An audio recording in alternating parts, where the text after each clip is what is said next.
Buenas noches, bienvenidos a NS Noticias. Estos son nuestros titulares. Que nos respete. Presidente del Congreso rechaza generalización del presidente Petro contra senadores de la República. NAME le pide a Petro que le ponga nombre y apellido al señalamiento. Senadores le piden al Banco de la República que bajen las tasas de interés en el país. Afirman que los colombianos estamos ahogados. Alarma por bajonazo en la solicitud de licencias de construcción. 2 billones cuesta reparar los 580 puentes en mal estado que hay en Colombia. Avanza la prohibición de la fiesta brava. El Senado le dijo no a los toros. De almirante a gran almirante. 195 años después de fallecido, el Congreso de la República asciende al fundador de la Armada Nacional.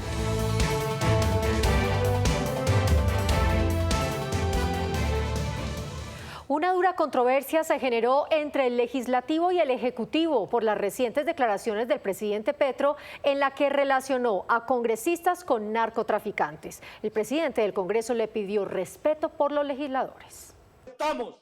En tono tranquilo pero con contundencia, el presidente del Congreso de la República, Iván Name Vázquez, le pidió al jefe de Estado respeto por los senadores en particular y por la rama legislativa en general.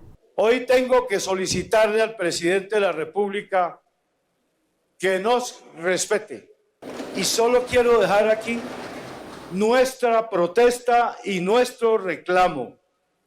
No aceptamos, rechazamos que nos señalen de esta manera, especialmente proveniendo del señor presidente de Colombia. La declaración que obligó la contundente respuesta la pronunció el presidente de la República, Gustavo Petro, durante un encuentro con magistrados de las altas cortes en Bucaramanga. Entre más se castiga el consumo de droga, más se abrazan los senadores con los narcotraficantes. Más se abraza el poder político con el narcotráfico. Por eso, el presidente Name fue claro frente a sus colegas en la plenaria del Senado, al pedirle al presidente Petro que si conoce nombres, que los revele sin contemplación alguna. Que si él tiene referencia de algunos senadores que hoy están abrazados con el narcotráfico, que lo diga, que no envilezca la condición que tenemos hoy y lo que representamos. En todo caso, Name reiteró el compromiso del Congreso en la búsqueda del acuerdo nacional propuesto y aceptado. No le vamos a dar más trascendencia que la interpretación de un momento desafortunado. Aquí vamos a seguir en el propósito de la búsqueda de un acuerdo nacional que lo ha pedido el gobierno y que este Congreso ha aceptado como un desafío conveniente para la democracia. La declaración del presidente del Congreso generó muchas reacciones en las bancadas de los partidos, pero aún así quedó muy claro que hay que trabajar con respeto y buscar llegar a un acuerdo nacional. Pero yo no puedo aceptar... Una vez la plenaria del Senado escuchó las declaraciones del presidente del Congreso, las reacciones de los diferentes senadores no se hicieron esperar. Nuestra protesta y nuestro reclamo. Yo, doctor Name, pienso como usted. Espero que haya sido un lapsus. Pero si los lapsus son reiterativos, esos lapsus no van a ayudar a que de una vez por todas podamos lograr una reconciliación, por lo menos política, en este país. A lo que respondieron los partidos que acompañan al gobierno nacional. Estamos sentadas aquí y sentados aquí, mirándoles a los ojos, invitándoles a que lideremos nosotros y nosotras el acuerdo nacional, que escribamos una nueva era para Colombia. Otras posiciones encontradas hicieron eco en el recinto del Senado. Es la invitación a moderar el lenguaje. No podemos invitar a un diálogo nacional y mantener el cuadrilátero con los guantes puestos para atender a todos los actores.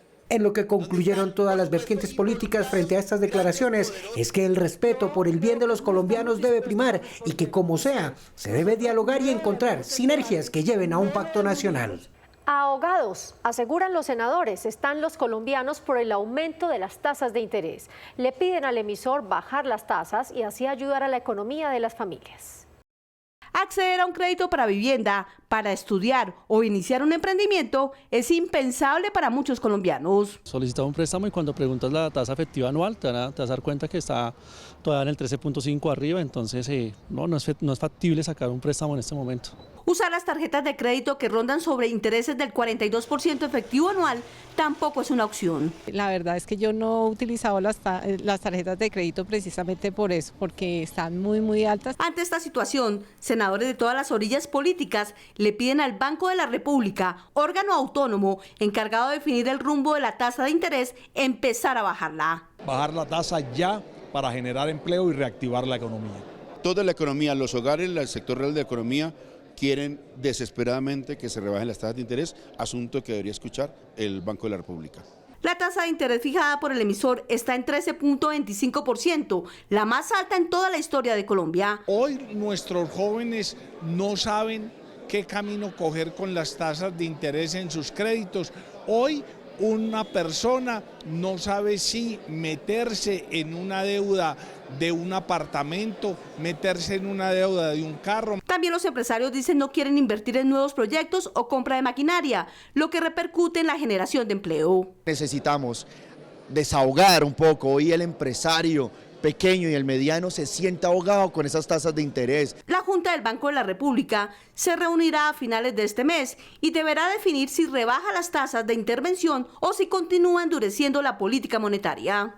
Un proyecto de ley busca, mediante el cambio de un artículo en la Constitución de la República, erradicar el hambre y la desnutrición de los niños en el territorio nacional.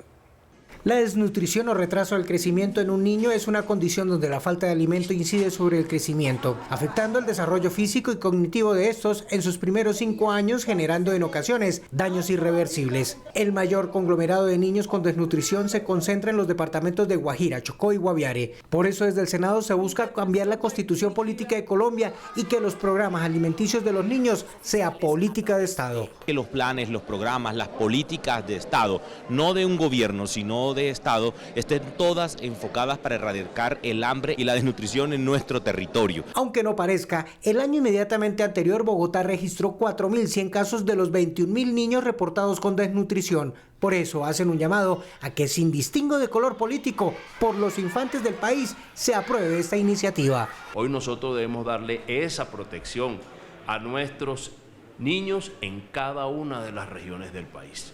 Este proyecto ya pasó su primer debate y le restan otros 7 al tratarse el tema de reformar la Constitución Política de Colombia. La caída en la solicitud de licencias de construcción en el país prendió las alarmas en el sector, pues según el DANE, hasta junio pasado se pudo ver una disminución del 49.8% con respecto a la misma fecha del 2022. Empresarios, trabajadores y usuarios están muy preocupados. La inflación, el precio del dólar y los cambios en los subsidios de vivienda son algunos de los detonantes de la complicada situación actual. Ya llevo 15 días que recordaron personal en la obra y no he podido conseguir empleo nuevamente. No tenemos ningún proyecto nuevo en este momento en la ciudad. Hemos tenido una disminución en la demanda del 71% e incluso las empresas han tenido que despedir casi a 2.000 empleados. Varios senadores manifestaron su preocupación. Te invitamos acá a que el Ministerio de Vivienda, a que el gobierno haga una política clara, porque los que más se venían beneficiando era la gente de estrato 1 y 3. Además, no solo porque iban a tener vivienda propia, sino también iban a tener la posibilidad de generar empleo en la mano de obra no calificada. Un panorama similar se vive en Cali, en donde la compra de vivienda se encuentra en estado crítico. La adquisición de vivienda por parte de las familias para vivienda BIS ha disminuido en cerca del 75% y adicionalmente pues la posibilidad de toda esta entrega de licencias ha venido disminuyendo en un 43%.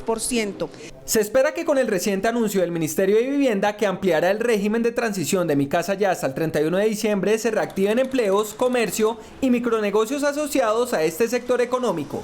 Según el Ministerio de Transporte, en Colombia hay alrededor de 1.900 puentes, de los cuales aproximadamente 580 están en estado crítico o con necesidad de intervención. Lo más preocupante es que no hay recursos suficientes para repararlos. Reparar los 580 puentes que se encuentran en mal estado en el país tendría un costo aproximado, según Invías, de 1.8 a 2 billones de pesos para evitar posibles colapsos y caídas de estas estructuras. Para evitar situaciones como las que se nos presentan con frecuencia en corredores primarios y secundarios, con caída de puentes y afectación de estructuras de soporte por socavación. Lo que preocupa a algunos senadores es que no hay recursos suficientes para estas reparaciones, situación alarmante según ellos porque se ha vuelto recurrente en el país ver la caída y afectación de estructuras de varios puentes. ¿Cuánta plata nos cuesta a la economía de los colombianos tener a una ciudad y a toda una región como el Meta y todos estos departamentos cerrados? El programa para los jóvenes de 12 millones de pesos en el año para que no roben y no atraquen, es una muestra de cómo ese billón de pesos hubiese podido estar invertido en estos puentes. Los recursos que tiene esta entidad en el presupuesto para el 2024 son de 3.9 billones de pesos, de los cuales el 49.8 ya está comprometido en vigencias futuras. Es decir, que a la entidad le queda solo el 50% de este presupuesto para todo lo que demanda el sector. Hay que priorizar unas intervenciones inmediatas y urgentes y necesarias que la comunidad no da tiempo ni espera para hacerlas. En la discusión del presupuesto general de la Nación que se da por estos días en el Congreso, senadores buscarán que les sean asignados mayores recursos al sector transporte para este rubro en especial. Hoy en Políticamente en Redes, la tarifa de energía para el transporte público en Bogotá. Hola, hoy en Políticamente en Redes hablaremos de la propuesta del presidente Gustavo Petro para pagar el transporte público a través de las facturas de energía. Pues el senador Alfredo del Luque dijo que debe estudiarse bien la idea, por lo menos en la costa caribe, ya que por la llegada del fenómeno del Niño, el recibo subirá debido al mayor consumo por la ola de calor y la escasez de lluvia que encarecerá los costos de producción. La senadora Angélica Lozano está de acuerdo con abaratar el costo del transporte público para los ciudadanos. Ella dice que en Bogotá el costo de las facturas de energía de todos los hogares es de 2,4 billones por año. Financiar el transporte público es costoso, ya que en Bogotá cuesta 6 billones al año financiar los buses del SITP que dejó Samuel Moreno a 2035. Finalmente, a ella le parece que la idea del presidente es buena, pero hay que trabajar mucho más para que sea realista y posible en el mediano plazo. Hoy, cargarlo a la factura de la energía es imposible. Y para mi cierre les cuento que el SENA cuenta con más de 1 millón de cupos para que ustedes puedan aprender inglés de manera virtual las 24 horas del día, los 7 días de la semana. English Task Works se divide en 10 niveles, empezando por el más básico hasta el más avanzado. Lo único que deben hacer es inscribirse en el link que aparece en pantalla. Hasta aquí Políticamente en Redes, nos vemos. Senadores de la Comisión Segunda denunciaron que este año se han registrado en el país 156 hechos terroristas entre atentados, secuestros y masacres, con mayor prevalencia en las zonas urbanas. Por eso le pidieron al ministro de Defensa fortalecer las acciones de la fuerza pública a nivel regional. De acuerdo con el ministro de Defensa, entre 2018 y 2022 hubo un crecimiento de los grupos armados. Las disidencias de las FARC aumentaron en un 38%, el ELN en un 19%, el Clan del Golfo en un 11,8%. Aún así, este año se avanzaba en el combate a estos grupos. Hasta el día de ayer, de las fuerzas militares, 211 combates sostenidos contra organizaciones armadas ilegales. A pesar de estas cifras, senadores cuestionaron los resultados porque consideran que se ha fortalecido la delincuencia en el país. ¿Cómo es posible que estemos hablando de unos acuerdos de paz con el ELN, de unas disidencias de las FARC y no cesa ni los hostigamientos y crecen los delitos? El pie de fuerza de la fuerza pública se ha disminuido. Pasamos de una fuerza aérea, por ejemplo, de 17.000 hombres hoy, cuando se habla de 12.000, 13.000. También preocupa la falta de garantías para el proceso electoral del mes de octubre. Departamentos como el norte de Santander, Antioquia, el mismo Valle del Cauca, son departamentos que tienen dificultades. Por su parte, senadores del Pacto Histórico destacaron el trabajo que ha venido haciendo el gobierno para lograr la seguridad de los colombianos. Preocupa mucho que haya congresistas que aseguren que la fuerza pública está arrodillada sí, por los criminales. El próximo martes continuará el debate al ministro de Defensa, a fin de que dé a conocer el plan de acción para garantizar la seguridad a nivel territorial. Como nunca antes, el proceso de paz con la guerrilla del ELN avanza en el país. Nuevos compromisos hacen parte del ciclo de negociaciones que termina. Esto es Pasamanos.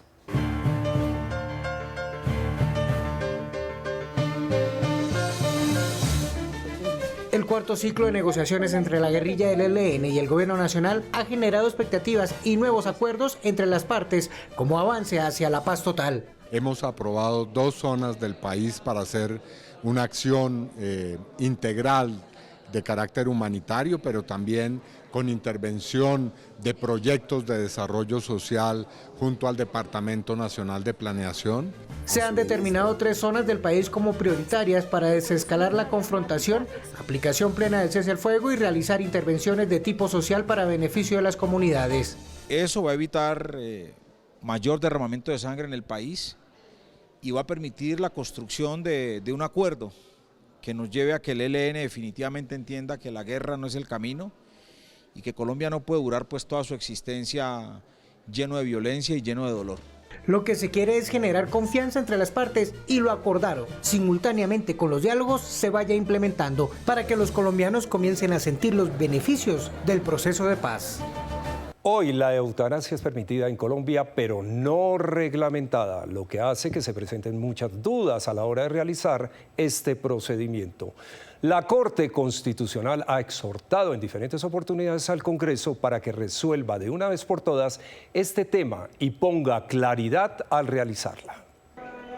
La eutanasia es un derecho reconocido por la Corte Constitucional desde 1997 y reglamentado por el Ministerio de Salud en el 2014, pero aún existen muchos vacíos que hacen que pacientes no puedan acceder a la muerte médicamente asistida. Siguen habiendo muchas barreras de acceso, sobre todo en educación, en información, en falta de imparcialidad en el estudio del caso, de objetividad. Trabas como no puedes acceder a la eutanasia porque eso no es legal, eso es ilegal. Además de pacientes que quieren y no pueden acceder a la eutanasia, los médicos también encuentran trabas. En muchas ocasiones se abstienen de realizar este procedimiento por falta de claridad jurídica. El no tener muy bien reglamentado hace que el médico también se sienta inseguro al no encontrar un respaldo jurídico cuando va a realizar un acto de estos. Se deje como despenalizado el homicidio cometido o la eutanasia que hace un médico, sino que se destipifique. El Congreso ya trabaja en una ley para reglamentar estos vacíos. Es una obligación del Congreso. Varias veces la Corte ha exhortado al Congreso para que resuelva este delicadísimo tema, que además lo vamos a hacer con todo cuidado frente a las personas que por razones morales o religiosas no están de acuerdo. Aún así hay quienes piensan diferente y que están en contra de este procedimiento. Eso admite todo tipo de interpretaciones.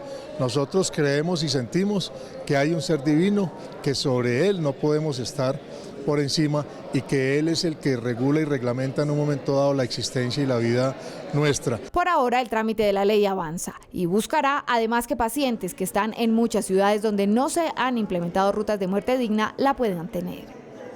Hay alerta por el aumento de los casos de explotación sexual infantil en el país. Tan solo este año, la Fiscalía ha registrado más de 2.000 procesos por este delito. Las ciudades más afectadas son Cartagena y Medellín. En el Senado se adelantan propuestas para aumentar las penas por estos hechos.